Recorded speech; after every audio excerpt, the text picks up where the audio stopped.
Olá a todos e bem-vindos ao Iceberg Supremo de Plants vs Zombies. Um jogo icônico que está no ar há mais de 14 anos. Está plantado em nossos corações há muito tempo. Esse iceberg vai cobrir os principais jogos da franquia e um pouco mais.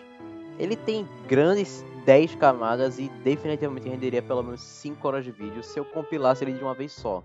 5 horas porque eu quero cobrir cada tópico de forma não igual, mas justa, sabe? Então, sem mais enrolação, simbora.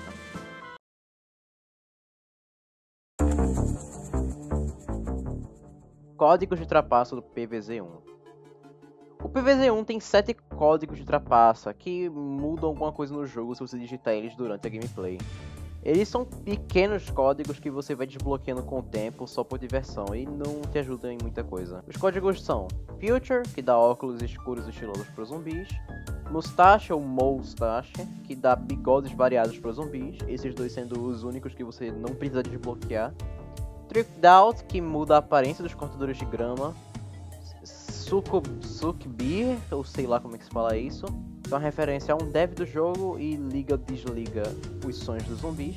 Pinhata, que faz com que os zumbis explodam em doces quando eles morrem. E Daisies, que faz uma camada de margaridas no local onde os zumbis morrem. Desse set, o mais curioso é o código dos óculos, porque ele é usado em speedruns para salvar milésimos de segundos. Isso porque, mais pro final do jogo, os speedrunners usam a estratégia usando o alho e o Gloomshroom. Porque zumbis com óculos demoram menos tempo fazendo cara de nojo e trocam de fileira mais rápido.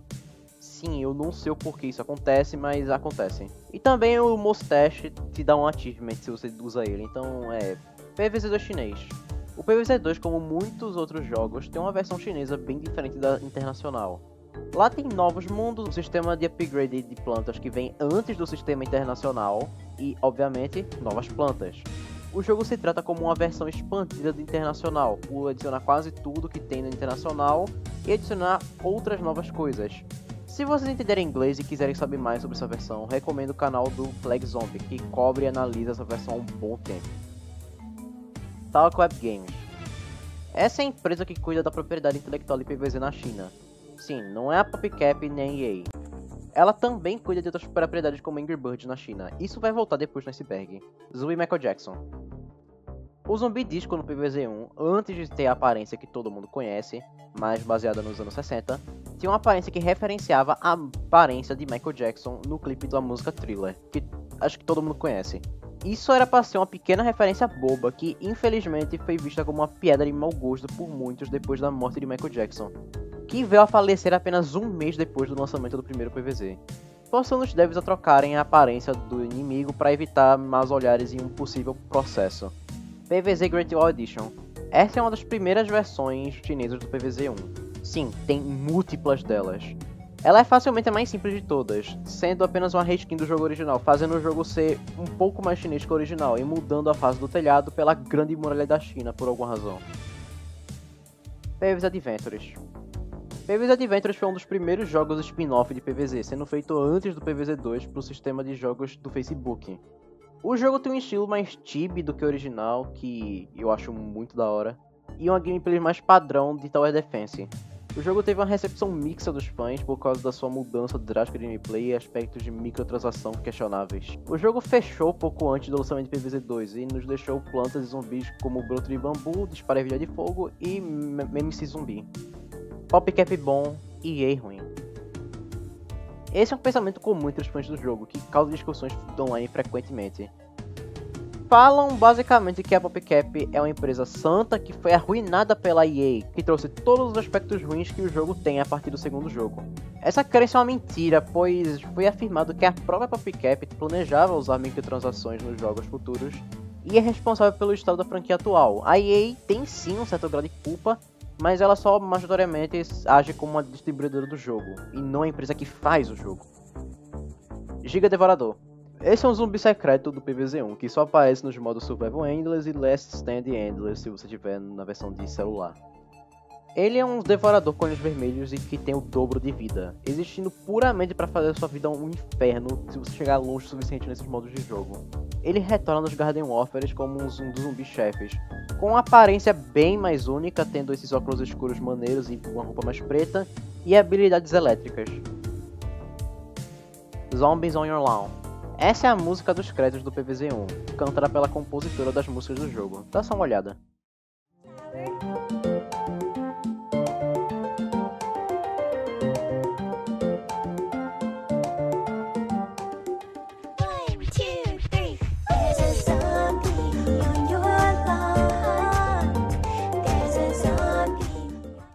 Zombiette. O Zombiette é um zumbi mais raro do PvZ1, aparecendo pela primeira vez na fase 10 da Neva, na segunda vez que você está jogando o modo história, e depois aparecendo aleatoriamente em fases. Ele se tornou meio que um ícone popular da franquia, aparecendo na maioria dos outros jogos, sendo bem menos difícil de se encontrar. Escavador de covas.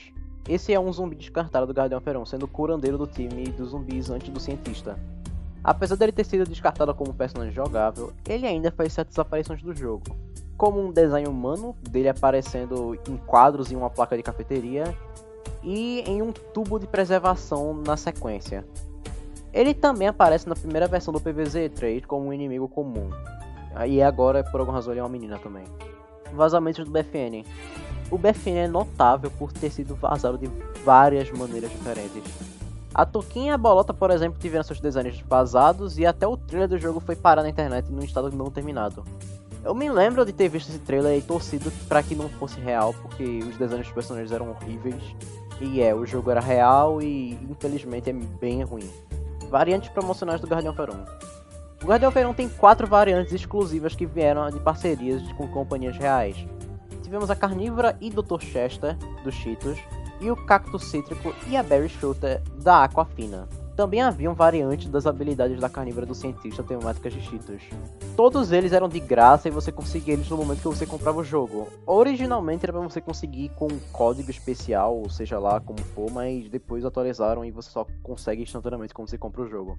Todas as variantes dos personagens tiveram sua mecânica reaproveitada de certa forma no segundo jogo, tirando o Cacto Cítrico, que era uma variante de rajada com splash, que era bem interessante de se jogar. Curiosamente, as variantes de habilidade foram encontradas nos arquivos do jogo, mesmo nunca sendo utilizadas. Dispara ervilha de plasma foi feita por um fã. Em 2014 houve uma competição para transformar a fanart em uma variante do Guardião Feron. O ganhador foi o tal de Lefran, que posteriormente disse que se esqueceu de botar um nome na foto e que ele estava pensando em ser algo como fogo azul combinado com o céu noturno, mas que gosta mais da ideia de plasma. Modos de portal misterioso antigos. No portal da prefeitura do Guardião Warfare 2, sei que muitos sabem que os modos de jogo que tinham como aparecer eram muito mais variados que os atuais. Os modos antigos que nunca mais voltaram incluíam Caçadores ao Chefão, Gatos vs Dino, Ladrões de Taco, e os do evento que um taco gigante caiu na prefeitura. Infelizmente nenhum desses nunca vai voltar porque esse jogo está basicamente abandonado. Carnívora Unicórnio. A Carnívora Unicórnio é uma variante secreta da Carnívora que tinha como seu diferencial a sua habilidade de usar um teleporte exclusivo. Ela é a variante mais rara de se encontrar por aí no jogo por causa da sua exigência absurda para desbloquear. Até o final de 2016 você tinha que ter uma conta vinculada à sua do Guardião Warfare 2 no Guardião Warfare 1 de nível 313, que era o nível máximo. Se vocês jogaram no Guardião Warfare 1, vocês sabem que essa é uma exigência absurda. Depois dessa data era impossível de você conseguir desbloquear ela de qualquer forma legítima. Não dá nem para comprar ela com dinheiro. Ela é realmente super exclusiva. Mais tarde na vida do jogo foi adicionada a Carnívora do Crepúsculo, uma versão Carnívora Unicórnio levemente diferente da original. Seu teleporte era único e ia mais longe, que contrastava com o teleporte duplo e mais curto da normal. E a mordida dela era mais lenta, porém com maior dano. Ela foi o prêmio de um dos últimos desafios da comunidade do jogo, sendo uma recompensa gratuita para os jogadores da comunidade que matassem 400 jogadores quando a comunidade acumulasse 6 milhões de kills. Hoje em dia a Carnívora Unicórnio pode ser usada em portais da prefeitura e a Carnívora do Crepúsculo pode ser desbloqueada por compra. Tem microtransação para você conseguir ela. Personagens descartados do BFN. Que o BFN foi descontinuado antes da hora, todo mundo sabe. Mas os arquivos do jogo guardam personagens que foram descartados e esquecidos pela equipe do jogo. Entre alguns que não tem textura e um mini-et, por alguma razão, temos a Alpha Iceberg, que estava praticamente pronta, mas foi abandonada pela equipe do jogo. Ela ia ser um dos únicos personagens de gelo e...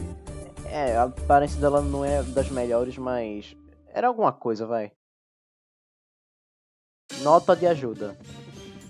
No menu principal do PvZ1, tem uma opção chamada Ajuda. Essa opção te leva para uma carta de ajuda. Carta essa que tem o mesmo estilo das cartas que os zumbis escrevem nos finais dos mundos. Na verdade, ela é escrita pelos zumbis, e basicamente te diz que o objetivo do jogo é deixar os zumbis entrarem na sua casa. Flores no menu. Isso é uma pequena interação que só tem na versão de PC. Porque se você tocar nessas florzinhas murchas dos potes de opção, elas caem. Isso é claramente um resquício da época que o jogo foi feito, em que jogos de PC eram bem mais interativos, com coisinhas escondidas pra você descobrir e só achar legalzinho. Bloom and Doom. Se você analisar os pacotes de semente das plantas do PvZ1, você consegue ver que a marca que vende as plantas é uma tal de Bloom and Doom. Essa companhia, segundo o lore do PvZ, foi criada pelo David Doidão como um jeito de distribuir as plantas pelo mundo afora. Esse nome também é uma referência a um dos nomes conceito que fizeram antes de chegarem em Plants vs Zombies. Durabilidade do telhado. O telhado do jogador claramente é anormal, aguentando carros, explosões nucleares, infinitos zumbis e até um robô do tamanho da sua casa, de pé como se fosse nada. Do que é feito esse telhado é realmente um mistério. PvZ3. PvZ3 é um jogo que atualmente ainda não lançou, mas está tendo um desenvolvimento conturbado. Ele já passou por críticas em excesso sobre a sua gameplay e um rework inteiro de um jogo que claramente já estava pronto para lançar. O jogo não tem muitas chances de ser bom e tem altas chances de ser o fim da PopCap. Você sabe que é preocupante o estado do jogo quando a versão chinesa que está copiando um mod está durando mais que a original. Calêndulas coloridas. No primeiro jogo, em suas versões de console e PC, as calêndulas que você tem no Jardim Zen têm chance de virem em diversas cores diferentes. Isso é só um bônus que não muda nada na gameplay, é só para decorar seu jardim. Mapas de mundo antigos. No PvZ2, antes da versão 1.7, que refez muitos aspectos do jogo, os mapas do mundo eram muito menos lineares e se pareciam com labirintos. Cada mundo tinha 10 fases normais e 9 fases especiais, 3 de cada minigame do mundo. Também não tinham nem fase do zumbão nem de devorador. As fases especiais tinham que ser desbloqueadas com fases especiais do mundo, as mesmas que são usadas para desbloquear mundos hoje em dia. Essas chaves tinham a chance rara de serem soltas pelos zumbis derrotados, forçando o jogador a fazerem um grind absurdo para dar o 100% no mundo. Apesar da progressão atual ser melhor, é inegável que esses mapas antigos eram lindas obras de arte. Cleópatra. A Cleópatra é um zumbi descartável do jogo que descobriram dentro dos arquivos do jogo. Ela funcionaria como um zumbi dançarino do primeiro jogo, invocando os zumbis múmia em volta dela. O diferencial era que ela, obviamente, era Cleópatra, né? E que ela tinha diferentes padrões de invocação. Não se sabe o porquê dela ter sido descartada, mas provavelmente foi porque ela só era muito fraca. Progressão linear. Progressão linear, ou progressão de macho, como as vozes da minha cabeça chamam, é a ordem original de jogar o PvZ2, seguindo a ordem original que os mundos foram lançados. Atualmente é impossível fazer essa ordem no Vanilla, mas a ordem era Egito, Mal dos Piratas, Velho Oeste, Futuro, Dark Ages, Praia da Boa Onda, Caverna Geladura, Cidade Perdida, Torneio da Ilha da Juba, Pântano Jurássico e Vida Moderna. Sim, essa ordem é extremamente desbalanceada pela dificuldade de alguns mundos, e sim, a gente tinha que jogar essa ordem e era extremamente divertido para alguns. Calêndula no PvZ2. A Calêndula no PvZ2 não faz muita coisa, sendo apenas uma planta extra que aparece somente no Jardim Zen. Mas originalmente ela era para funcionar como uma planta como qualquer outra. Descobriram nos códigos do jogo fantasias para ela, sendo uma cartolinha e pétalas de cores variadas, se parecendo com ela no PvZ1. E também tinham linhas de código que mostravam a mecânica antiga dela. Ela funcionaria como um girassol de moedas por um tempo limitado e ela eventualmente dormiria e viraria um peso morto no gramado. O adubo dela faria ela soltar várias moedas e se autodestruir. O motivo dela ter sido tão reduzida no jogo foi provavelmente para evitar farms de dinheiro. O que é estranho porque o PvZ tem ela funcionando normalmente e também tem uma forma de evitar farm de dinheiro, mas enfim, né? Página Limbo. A página Limbo é uma segunda página secreta no menu de minigames do PvZ1 de PC. Ela tem minigames descartados por um motivo ou outro, versões de outros mundos de Survival Endless e entradas para coisas como o Jardim Zen e a intro do jogo. Recomendo que vocês deem uma olhada sobre essa página, ela é até que bem interessante. Segundo jardim no PvZ1. É extremamente comum de se ter casos de jardins extras em operações jardim. Esses jardins funcionam normalmente como qualquer outro, tendo seus próprios objetivos, seus próprios vasos de planta e até atraindo zumbis como normalmente. A principal diferença é que esse jardim secundário não tem uma barra de vida própria. Também tem segundos jardins nos mapas de jardins e cemitérios. Se você conseguir sair do mapa e de preferência agir como uma pessoa normal, você consegue explorar ambientes fora dos limites e pode encontrar um jardim extra no meio do nada. Esse jardim é provavelmente utilizado como um Ctrl+C para colar o jardim nos pontos do mapa, mas eu sei lá, é só uma especulação. Modo Versus. Na versão de console você consegue jogar com o jogador 2, tanto com o modo colaborativo quanto em um modo Versus, que você consegue jogar de plantas enquanto o outro joga de zumbis. Nesse modo, o objetivo dos zumbis é invadir sua casa, obviamente, e o das plantas é destruir 3 desses zumbis alvos. Zumbis esses que são defendidos por tumbas que fazem sol, cérebro, sei lá que zumbis usam. Se você tem como jogar a versão de console do jogo, eu altamente recomendo esse modo de jogo, é super divertido. Humanos escondidos. Se você parar para explorar os mapas do jogo de tiro, você percebe quão solitários os mapas são, principalmente no Garden of 1. Os mapas são cidades, lugares habitáveis, gigantes, com quase nenhum sinal de vida. Nem a ambientação dos mapas fazem esse gosto de dar um sinalzinho de que tem alguém lá te observando à distância. Pode parecer sinistro à primeira vista, mas em mapas com variantes noturnas dá pra ver que as casas acendem suas luzes, dando claros sinais que os cidadãos da subúrbia estão vivos, só escondidos. O BFN explora mais esse lado dos jogos em seu modo história, tendo interações com pessoas escondidas, e até um dos seus trailers mostram que tem mais humanos do que parecem. Slenderman. No Garden of 1, na parte de trás da mansão Zumbão, você conseguia ver claramente o Slenderman observando tudo à distância. Esse easter egg tem uma vibe bem macabra comparando as outras referências no jogo. Por causa disso, atualmente, se você for no mesmo lugar, você vai encontrar, no lugar do Slenderman, uma carnívora engolindo o mesmo. Zombatar. Zombatar é uma mecânica do PvZ original que é bem obscura. Apesar dela estar na sua cara o tempo todo, é algo que quase ninguém fala, usa ou sequer se lembra. No menu principal tem esse botão escrito Zombatar, faça o seu próprio zumbi. Quando você clicar nele, você tem como personalizar um zumbi básico. Esse zumbi que você personaliza vai aparecer como um zumbi bandeira. E você também pode baixar no seu desktop a imagem de perfil desse zumbi. É só mais uma interação bem bestinha do jogo. Gnomos.